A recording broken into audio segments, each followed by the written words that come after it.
കർത്താവായ യേശുക്രിസ്തുവിൻ്റെ നിസ്തുല്യ നാമത്തിൽ സ്നേഹവന്ദനം. പ്രിയമുള്ളവരെ, ഇന്ന് നമ്മൾ ധ്യാനിക്കുന്നത് കൊലോസി ലേഖനം 3-ാം അധ്യായം 1-2 വാക്യങ്ങൾ. ആകയാൽ നിങ്ങൾ ക്രിസ്തുവിനോടുകൂടെ ഉയർത്തെഴുന്നേറ്റിരിക്കുന്നു എങ്കിൽ ക്രിസ്തു ദൈവത്തിൻ്റെ വലത്തുഭാഗത്ത് ഇരിക്കുന്നിടമായ ഉയരത്തിലുള്ളത് അന്വേഷിപ്പീൻ. ഭൂമിയിലുള്ളതല്ല, ഉയരത്തിലുള്ളത് തന്നെ ചിന്തിപ്പീൻ. നമ്മൾ ക്രിസ്തുവിനോടുകൂടെ ഉയർത്തെഴുന്നേറ്റിരിക്കുന്നു എന്നുള്ള ഭാഗം 2-ാം അധ്യായത്തിൽ നമ്മൾ കാണുന്നു. യേശു കർത്താവിനെ രക്ഷകനും നാഥനുമായി നമ്മൾ സ്വീകരിച്ചപ്പോൾ, അതായത് ഹൃദയം കൊണ്ട് വിശ്വസിച്ചു, വാഗൊണ്ട് ഏറ്റുപറഞ്ഞപ്പോൾ ആ അത്ഭുതം നമ്മളിൽ സംഭവിച്ചു. ആ വിശ്വാസം നമ്മൾ പ്രവൃത്തിയിലൂടെ നമ്മൾ കാണിച്ചു. സ്നാനപ്പെട്ടു, വെള്ളത്തിൽ മുങ്ങി നമ്മൾ സ്നാനമേറ്റപ്പോൾ അവൻ്റെ മരണത്തിൽ പങ്കാളികളായതായി കർത്താവ് എണ്ണി അവനോടുകൂടി ഉയർത്തെഴുന്നേറ്റതായിട്ട് സ്വർഗം കണക്കിട്ടു. അതുകൊണ്ട് 3-ാം അധ്യായത്തിൽ ഇങ്ങനെ പറയുന്നു, നിങ്ങൾ ക്രിസ്തുവിനോടുകൂടെ ഉയർത്തെഴുന്നേറ്റവരാണ്. ബില്ലി ഗ്രഹാം ഇങ്ങനെ പറഞ്ഞു, ഈ ലോകത്തിൽ ഒരേ ഒരു പാവി നിങ്ങൾ മാത്രമേ ഉള്ളായിരുന്നു വിചാരിച്ചു, അല്ല ഞാൻ മാത്രമേ ഉള്ളായിരുന്നു വിചാരിച്ചു. നമുക്ക് വേണ്ടി കർത്താവ് വന്നേനെന്ന്, ഇതുപോലെ മരിച്ചേനെന്ന്, ഇതുപോലെ ഉയർത്തേനെന്ന്. അതുകൊണ്ട് യേശു കർത്താവ് 2000 വർഷങ്ങൾക്ക് മുമ്പ് മരിച്ചതും ഉയർത്തതും എനിക്ക് വേണ്ടിയാണ്, നിങ്ങൾക്ക് വേണ്ടിയാണ്. ധൈര്യമായിട്ടത് വിശ്വസിക്കാം, ഏറ്റെടുക്കാം. അങ്ങനെ ഉയർത്തെഴുന്നേറ്റിരിക്കുന്നുവെങ്കിൽ അടുത്തത് ഉയരത്തിലുള്ളത് അന്വേഷിപ്പിൻ. സിമ്പിളായിട്ട് പറഞ്ഞാൽ ആത്മീകം അന്വേഷിപ്പിൻ. ഭൂമിയിലുള്ളതല്ല, ഉയരത്തിലുള്ളത് ചിന്തിപ്പീൻ. ഭൗമിക കാര്യങ്ങളൊക്കെ ചിന്തിച്ചിട്ട് വലിയ ഫലമൊന്നും ഇല്ലല്ലോ.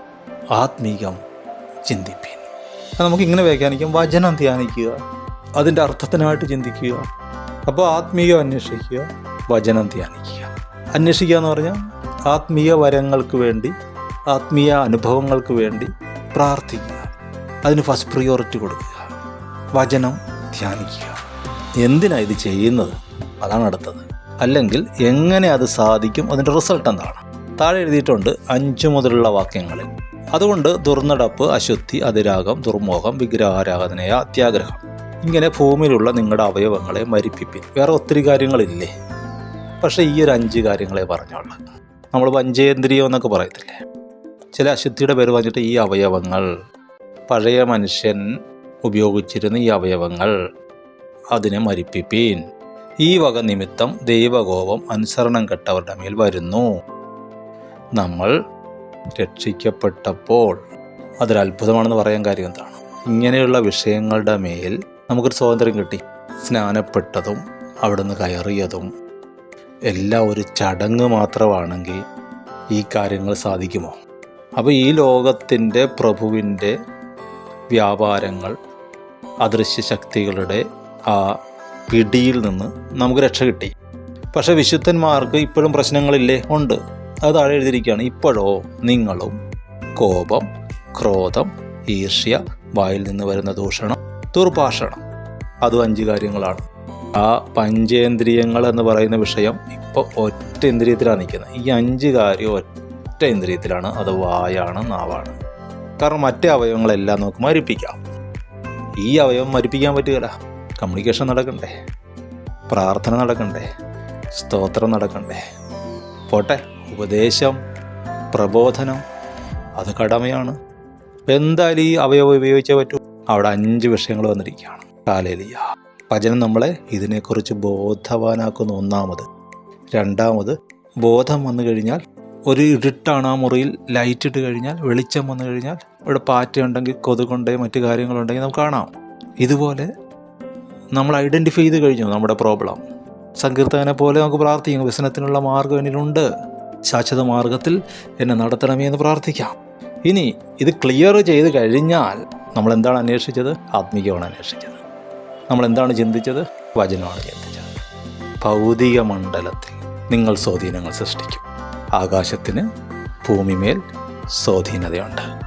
നക്ഷത്രങ്ങൾക്ക്, ചന്ദ്രന് ഭൂമിമേൽ, വെള്ളത്തിന്മേൽ സ്വാധീനതയുണ്ട്. നിങ്ങൾ ആത്മീയമായി ഉയർന്നാൽ നിങ്ങൾക്ക് ഭൂമിയെ സ്വാധീനിക്കാം. ഭൗതിക മണ്ഡലത്തിൽ ചലനങ്ങൾ സൃഷ്ടിക്കാം. കണ്ടോ ദൈവത്തിൻ്റെ ആ സ്നേഹവും കരുതലും കണ്ടോ? ഭൂമിയിലെ സകല കുടുംബത്തിനും വേണ്ടി ഞാൻ മുട്ടുകുത്തുന്നു എന്നാണ് പൗലോസ് പറഞ്ഞത്. ഒരു കുടുംബമല്ല, ഒരു ഏരിയയിലെ കുടുംബമല്ല, കൊരിന്തിലെ കുടുംബം മാത്രമല്ല, എഫെസസിലെ കുടുംബമല്ല, കൊലോസിയിലെ കുടുംബമല്ല, ഭൂമിയിലെ സകല രാജ്യങ്ങളിലുള്ള സകല കുടുംബത്തിനും വേണ്ടി പിതാവായ ദൈവത്തിൻ്റെ സന്നിധിയിൽ ഞാൻ മുട്ടുകുത്തുന്നു. സ്വാധീനിക്കാം. കുടുംബങ്ങൾക്ക് നിങ്ങൾ അനുഗ്രഹമാകാം. വ്യക്തിജീവിതങ്ങളെ രക്ഷിക്കാം. ആത്മഹത്യ ചെയ്യാൻ ഉറച്ചിരിക്കുന്നവനെ അതിൽ നിന്ന് രക്ഷിക്കാം. പാപത്തിൻ്റെ അടിമത്തത്തിലായിരിക്കുന്നവരെ വിടുവിക്കാം. കുഞ്ഞുങ്ങൾക്ക് സന്തോഷം കൊടുക്കാം. ചെറുപ്പക്കാരിൽ തൊഴിലില്ലായ്മ മാറ്റാം. നിരാശകൾ മാറ്റാം. രോഗങ്ങളിൽ നിന്ന് അവരെ വിടുവിക്കാം. ബന്ധനങ്ങളിൽ നിന്ന് അവരെ രക്ഷിക്കാം. ഹല്ലേലൂയ. അതുകൊണ്ടാണ് ദൈവം പറഞ്ഞത്, നിങ്ങൾ ആത്മീയമായിട്ട് ഉയര്.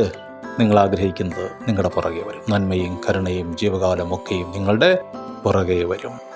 യേശുവിൻ്റെ നാമത്തിൽ ഞാൻ നിങ്ങളെ അനുഗ്രഹിക്കുന്നു. സ്വർഗം നിങ്ങളെ സഹായിക്കട്ടെ. ഉയരുവാൻ, വളരുവാൻ, ഒരു അനുഗ്രഹമാകുവാൻ സ്വർഗം ഇടവരുത്തട്ടെ. ആമേൻ.